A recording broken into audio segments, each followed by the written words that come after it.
Hey guys, welcome back to the channel. In today's tutorial I'll show you how to share comment through a video on Instagram. So let's get it started.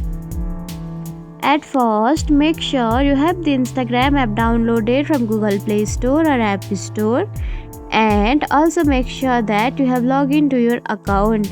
So Instagram account, now you should have to tap on your profile, which is available on the lower corner of right side. So tap on it and select all reels like this. Now tap on comment section, which is also available on the right side of your screen.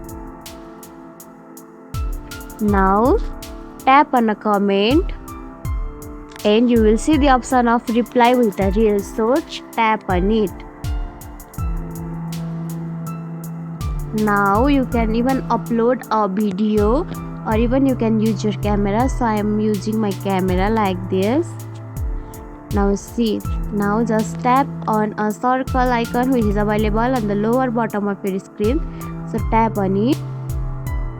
Now see, and tap on next and see, and again tap on next, and from here you can share your reply through a video on Instagram. And that's it. If you found this tutorial helpful, don't forget to like, comment, share, subscribe, and also hit the bell icon for more easy tutorials. I'll see you in the next video. Till then, bye bye, take care, have a great day.